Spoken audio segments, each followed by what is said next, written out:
Halo, apa kabar semua? Jumpa lagi bareng saya Dimas Prakoso di Ruang Integrasi. Nah, sekarang seperti yang sudah dipakai ini ada bendera US. Ini bukan endorse atau bukan apa sih, tapi paling nggak ini nunjukin kalau akhirnya setelah penantian lama, apa yang dinanti-nantikan itu terwujud. Dan setelah melalui sebuah perjalanan panjang, akhirnya itu terjadi juga.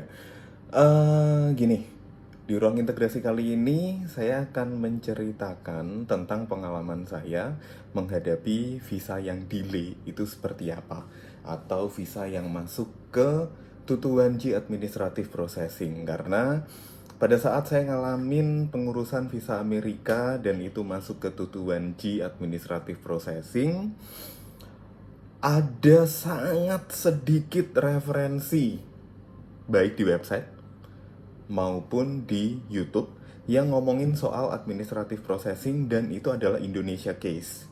Itu yang bikin saya pengen untuk bikin video ini. So, seperti apa ceritanya? Jangan kemana-mana, tetap di Ruang Integrasi. Oke, semua berawal dari saya yang kemudian mendapatkan kesempatan untuk bisa belajar di US, untuk exchange program di US dalam program Study of the United States Institute. Programnya seperti apa sudah saya bikin videonya, silahkan di-scroll, silahkan ditonton untuk video YouTube-nya seperti apa. Nah, setelah program berjalan, kebetulan saya angkatan 2021, di mana angkatan 2021 itu kita ada sesi virtual dan juga kita ada sesi capstone atau sesi puncaknya yang kita berangkat ke Amerika. Tentu sebelum kita berangkat ke Amerika, kita butuh yang namanya visa. Nah, long story short, visa saya mengalami pending atau mengalami delay yang relatif lama, kurang lebih sekitar 3 minggu delaynya visa saya. Sedangkan waktu itu terus berjalan. Nah, berikut ini sudah saya rangkumkan kegalauan-kegalauan yang saya alami saat saya menghadapi tutuan G Administrative Processing. Seperti apa? Ini dia video yang saya rekam begitu saya menerima tutuan G Administrative Processing itu sampai akhirnya visa saya diterima. Jadi ini adalah video yang saya ambil secara terpisah. Nah, baru nanti di belakang akan saya jelasin kenapa-kenapanya. Oke, check it out. 2 hari pasca kejadian di US Consulate kemarin masih agak shock, jujur, to be honest sih. To be honest masih sedikit shock karena nggak nyangka aja bisa dapat tutuan 221G, apalagi visa yang di apply adalah J1 visa, kemudian dapat 221G itu rasanya kayak benar-benar shock banget, kaget kayak gitu sih. Cuman ya sekarang udah relatif tenang, udah relatif walaupun masih sampai sekarang juga masih agak-agak antara percaya nggak percaya dengan dapat tutuan G itu 21G. Ya agak kaget gitu kan, ya bukan agak kaget banget, malah kok bisa kayak gitu. Dan parahnya waktu itu kalau bisa sedikit cerita, apa ya, mungkin tenang sih, gesture dan lain-lain tenang, tapi sorot mata dan ekspresi mukaku itu nggak bisa dibohongin kayak gitu loh. Kalau aku bener jadi kayak worry banget, kayak shock banget kayak gitu. Jadi rasanya kayak, oh my god, oh no, apakah salahku kok sampai kayak begitu gitu. Jadi bener-bener bikin, are you sure?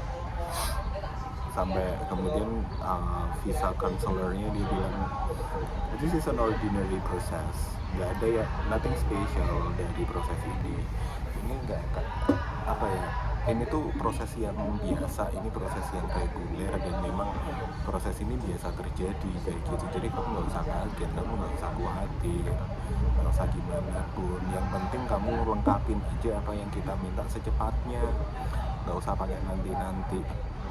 Dari situ langsung, oh oke, iya, iya, aku bakal lengkapi pasti. Tapi masih kaget juga. Terus ya sudah, akhirnya ya wes ngeflow gitu aja. Dan sekarang juga nggak ada yang bisa dilakuin kecuali menunggu, menunggu entah sampai kapan. Kelihatan banget kan di sini gimana tampang hopeless saya pada saat visaku mengalami delay 221G additional administrative processing. Dan ini tuh terjadi, sebenarnya aku ada beberapa video tapi ternyata yang ketemu cuma ini doang. Tapi ya udahlah. Paling tidak ini cukup menggambarkan bagaimana situasiku pada saat itu. Nah, ini ada informasi lain yang kayaknya menarik. Ini dia. YouTuber-YouTuber luar negeri, kemudian YouTuber Indonesia. Kebetulan ada satu YouTuber Indonesia yang benar-benar aku rasa bagus banget perspektifnya terkait dengan 221G, kemudian langkah-langkah yang harus dilakukan kayak gitu. Dan ya memang kita memenuhi apa yang mereka minta sih sebenarnya. Kita memenuhi apa yang mereka minta, dan setelah itu dipenuhi, jadi ya oke, sudah kayak gitu. Dari website sih dapatnya. Jadi aku dapatnya itu dari website yang punya immigration attorney.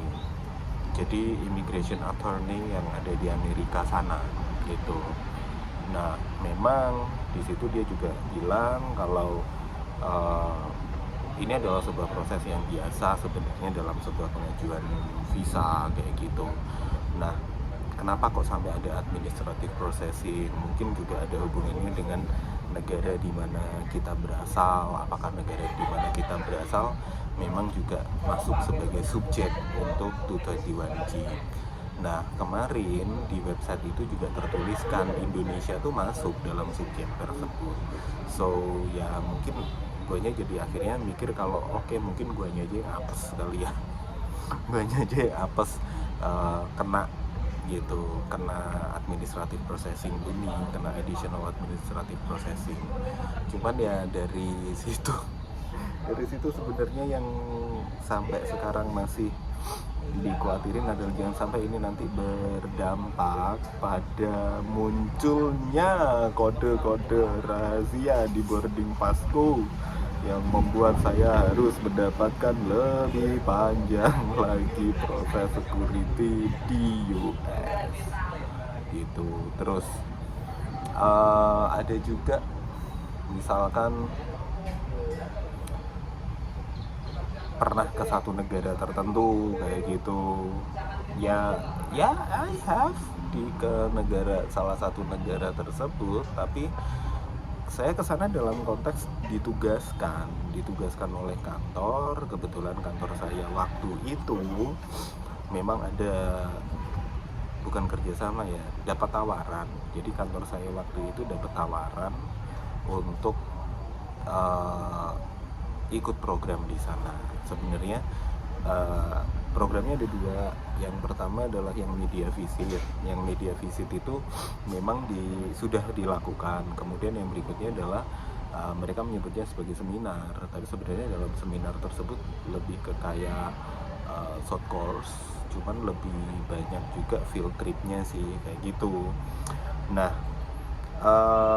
kuotanya juga beda. Yang media visit itu memang benar-benar kuotanya tuh sedikit, kuotanya lebih banyak. Sedangkan yang untuk semacam pendidikan ini kuotanya cuman 1-2 orang aja per session. Sebenarnya dua, tapi karena kita nggak bisa memenuhi dua, jadi akhirnya kita dapatnya cuma kita penuhinnya cuma 1 orang. Dan itu pun posisi saya menggantikan temen gitu loh.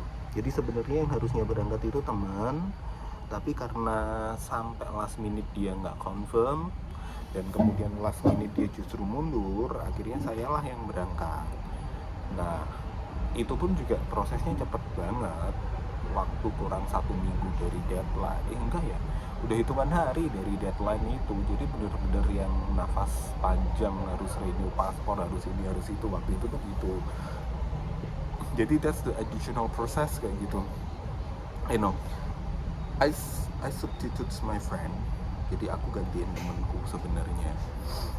Nah, yang dikhawatirin sebenarnya adalah jangan sampai nih yang waktu itu berangkat itu justru akan mempersulitku untuk dapetin visa Amerika ini, karena ya gimana pun juga saya sih lebih punya ini ya, lebih punya preference ke US dari dulu banget malah gitu, daripada ke negara yang kemarin saya kunjungi itu. Jadi makanya agak khawatir sebenarnya. Tapi berkali-kali teman-teman dari Public Affairs Services US Consulate Surabaya meyakinkan saya kalau no, that's not a big matter, itu bukan masalah gitu loh. Itu bukan masalah kok, kamu pernah ke sana tuh, ke negara itu bukan masalah sih gitu. So jadi ya gue pun juga masih nunggu ya sampai hari ini. Hope that everything going well at the end. Bismillah.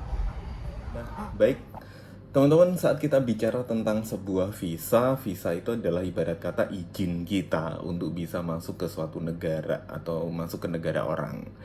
Nah,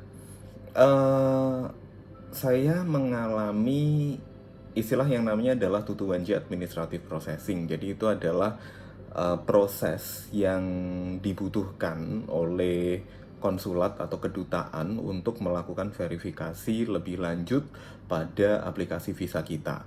Untuk kasus di Indonesia, mungkin ada beberapa di antaranya yang mengalami Tutuwanji Administrative Processing. Cuman memang tidak banyak referensi atau tidak banyak orang yang mereka mau untuk men-share kenapa dia masuk ke administrative processing gitu. Faktornya ada banyak sih sebenarnya kenapa seseorang tidak mau share itu gitu. Ada yang mungkin karena dia sedang dalam proses, dia takut kenapa-napa. Kemudian ada juga yang mungkin dia merasa kalau mendingan cari referensi yang lain aja kayak gitu. Nah, maksud saya untuk nge-share ini adalah saya tahu dalam beberapa tahun ke depan pasti akan lebih banyak lagi orang yang berangkat ke Amerika. Dan kalau kita lihat proses pengurusan visa Amerika itu cuma ada di 2 kota, yakni Kedutaan Amerika di Jakarta dan juga Konsulat Amerika Serikat yang ada di Surabaya. Nah, 2 kota ini sebenarnya memiliki standar yang sama sih dalam proses pengurusan visanya seperti apa kayak gitu.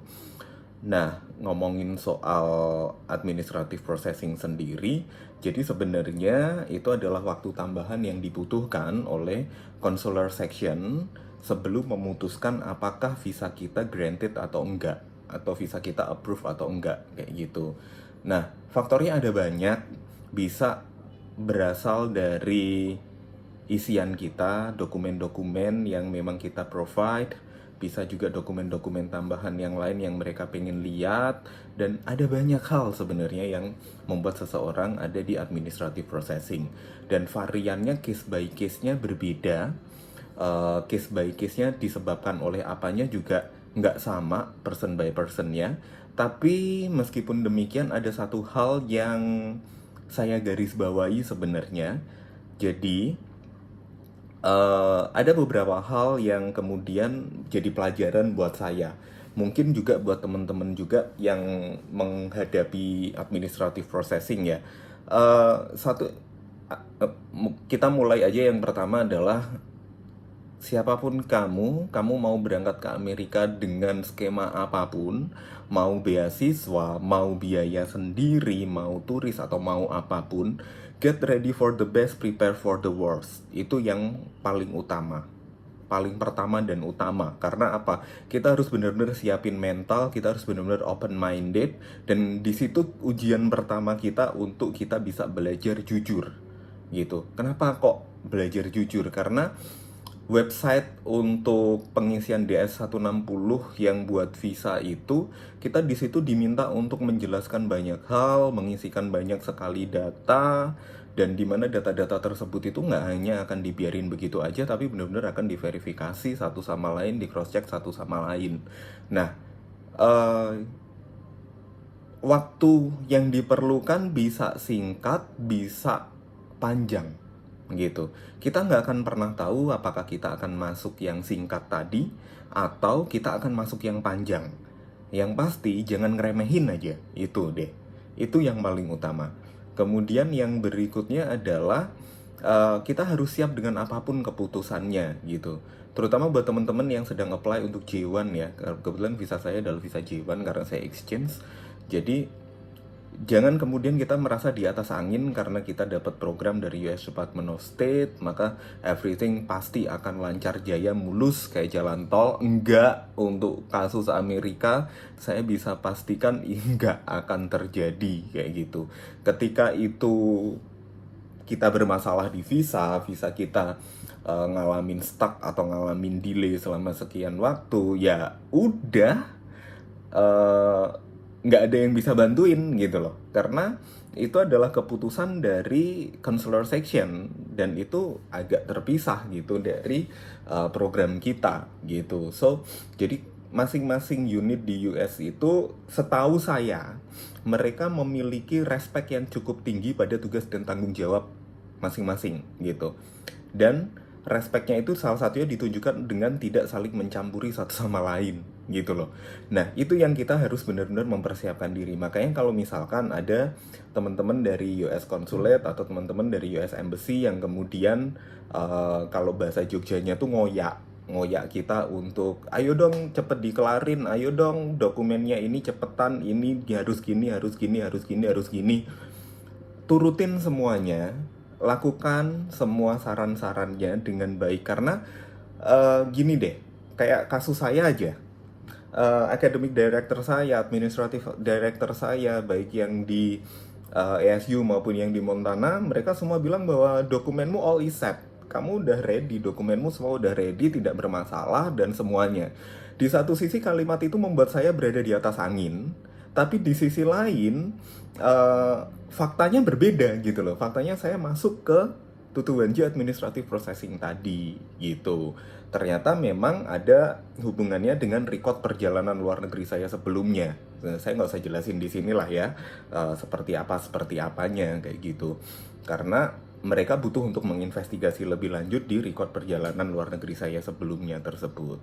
Nah dari situ teman-teman ya harus benar-benar bisa legowo ketika yang terjadi adalah sebaliknya, teman-teman nggak jadi berangkat pun juga teman-teman harus benar-benar bisa uh, siap untuk menerima semuanya gitu. Itu kenapa mentalitas sangat diperlukan.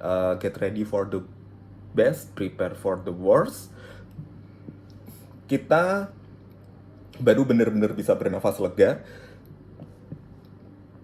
ketika kita sudah benar-benar duduk di atas pesawat, landing pertama di US, dan kita bisa cross the border, kita masuk ke imigrasi Amerika, kita lolos dari situ, kemudian security check kita juga sudah lolos, tinggal penerbangan domestik aja, itu baru kita benar-benar udah bisa lega banget.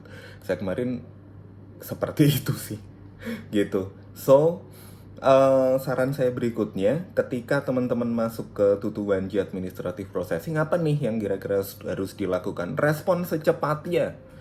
Jadi, misal 1 jam setelah teman-teman interview, masuk email, langsung direspon saat itu juga. Jangan lebih dari 2 jam deh kalau bisa. Jadi benar-benar maksimalin, dokumen-dokumennya benar-benar disiapin ya. Dan kenapa kok harus secepat itu? Karena kita nggak tahu mereka akan butuh waktu proses berapa lama untuk itu. Jadi selama kita bisa mempercepat, kenapa enggak? Kayak gitu aja sih, gitu. Dan jangan kepedean juga ketika semua tiket, semua bookingan hotel sudah ada di tangan kita, tapi Tutuwanji Administrative Processing pun itu juga masih mungkin untuk menghantui kita gitu loh. Nah, di Tutuwanji Administrative Processing itu kalau bahasa lucu-lucuannya adalah hanya Tuhan dan consular staff yang tahu akan berapa lama gitu, karena nggak ada orang yang tahu juga itu nanti akan butuh waktu berapa lama gitu. Jadi yang harus dilakukan setelah semua dokumen yang dibutuhkan itu kita submit adalah kita terus coba untuk ngecek secara mandiri di websitenya, Silahkan googling aja website untuk cek visa status. Itu bukan ada banyak website ya, tapi akan sangat mudah untuk ditemukan, dan itu langsung dicek. Reference numbernya juga langsung di ini. Ceknya bisa tiap hari, 2 hari sekali, 3 hari sekali, itu juga bisa gitu. Dan rajin-rajin pantau email, sehari bisa sekian berapa kali. Kalau misalkan biasanya cuman pagi sama malam atau selama kerja doang emailnya dicek, ini reguler ya. Usahain untuk terus ngecek, karena mereka bisa kirim email kapanpun gitu. Terus jalin komunikasi juga kalau teman-teman untuk program exchange, baik exchange yang dibiayai oleh pemerintah Amerika maupun yang teman-teman bayar sendiri.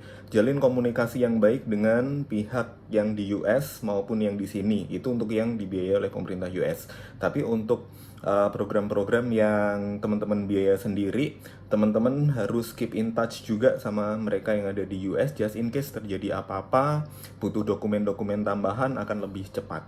Nah, semoga kegalauan ini bisa memberikan masukan, memberikan insight untuk teman-teman di ruang integrasi semuanya tentang 221G Administrative Processing. Mungkin nanti saya akan bikin lebih in-depth lagi soal apa sih 221G Administrative Processing itu. Sampai jumpa, dan jangan lupa subscribe Ruang Integrasi. Bye.